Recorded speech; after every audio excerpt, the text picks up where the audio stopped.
Hey guys, it's Wise56 here, back on another What If video. Today we're going to be discussing something that could have potentially happened in the Harry Potter timeline in Prison of Askaban. Now if you recall, when he comes into the Shrieking Shack, Snape turns his wand onto Sirius Black.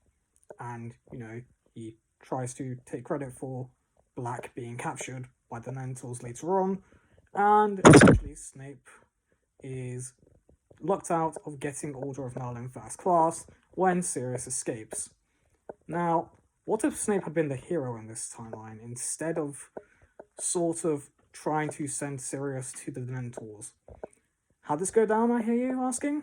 Well, let's find out and answer the question of what might have happened if Snape had been the one to capture Peter Pettigrew, aka Wormtail, in Prisoner of Askaban. So, we begin things with the Golden Trio walking into the Secret Shack with Sirius Black, explaining everything to them. How he was the original Secret Keeper of the Potters, but had switched with Peter Pettigrew, known as Wormtail, as this would be less obvious to Voldemort. He, and then Lupin, who enters not long after, then point their wand at Scabbers and force him to run into Peter Pettigrew. Venus, he says. Sirius, my old friends! Wormtail, says Black. You finally turned into your normal self after being a coward for all these years. But Venus, Sirius, you don't know what he did to me. He would have tortured me if I hadn't told him. He would have killed me. What would you have done? Sirius then goes on to tell Wormtail that he would have died before betraying his friends. But as this argument is going on, out from the corner comes the voice of the drawling person himself, Severus Snape, walking into the Shrieking Shack. Wormtail, what brings you here? I thought you were killed years ago by Black. Severus! Wormtail is now frightened for his life. He knows in this moment he's either going to be killed by Sirius and Lupin for betraying James and Lily, or he's going to be killed by Snape because he was the one responsible for the Dark Lord's downfall all those years ago. In this act of fear, Wormtail then blurts out, Severus, I faked my death, okay? I faked it. I'm the one who betrayed the Potters to the Dark Lord, not Black. Snape is then angry, but Wormtail is trying to plead with Snape. Help me, Severus. You can take him to the Dementors. You can get the reward for turning in Sirius Black. But Snape isn't calming down. He's just angry. You're the one responsible for their deaths, Wormtail. You're the reason that the love of my life, Lily Evans, is dead. Awkward silence then viewed through the shack for a while, until Harry broke it, saying out loud, You loved her then? You loved my mother, Snape? Oh yes, Potter, said Snape in a drawling voice again. I loved your mother more than anyone in this world. More than your no-for-good-for-nothing father, in fact. But he, pointing his wand at Wormtail, he still says, was the reason that she is dead. He's the one who betrayed them to the Dark Lord, Potter. Wormtail is pleading with Snape. Please, you can take Black to the Dementors, Sirius. Please, spare my life. But Snape has had enough. He simply keeps his wand that's pointed at Wormtail and cries, Stupefy! Wormtail's body then falls to the ground, and Snape picks up his unconscious body.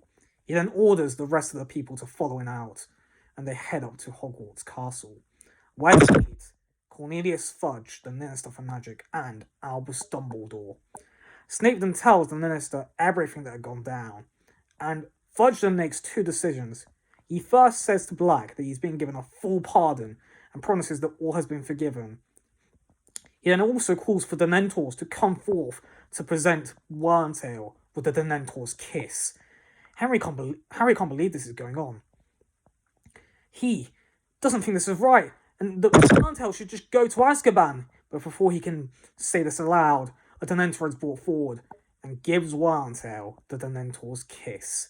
His soul is then sucked out from his body, and he becomes a husk of a man. Sirius then also says to Harry that he can come live with him, seeing there's no threat, and also signs his Hogsmeade letter to go into Hogsmeade. Seeing there is no threat to the world now, and that there's no way Voldemort can come back, Dumbledore does not intervene here, and allows Harry to be able to live with Sirius Black. He is so happy for the first time in his life. He turns to Hermione and says, "I love you, Hermione." The two of them blush before giving a kiss. Ron then rolls his eyes and simply says, "Finally, you two kissed. I was wondering when you two would fall in love. It's only been a matter of time, I knew."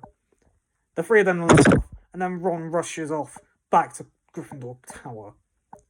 Harry then says to Hermione, a bit confused and puzzled at Ron's disposition, "You don't think Ron's jealous, do you, Hermione?" Hermione then snarked and raised an eyebrow. "Given time, Harry. Ron's just a bit unused to this kind of thing, I suppose." The two then share another kiss, then walk hand in hand back to Gryffindor Tower.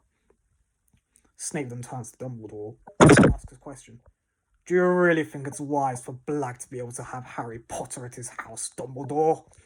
Dumbledore then says to Snape, "I think it is safe, Severus. But note this. Lord Voldemort will return one day or another. Even if Wormtail is not the one to return to him, one of his other loyal Death Eaters will so." Snape then heads back to his dungeon, and Dumbledore goes back to his study.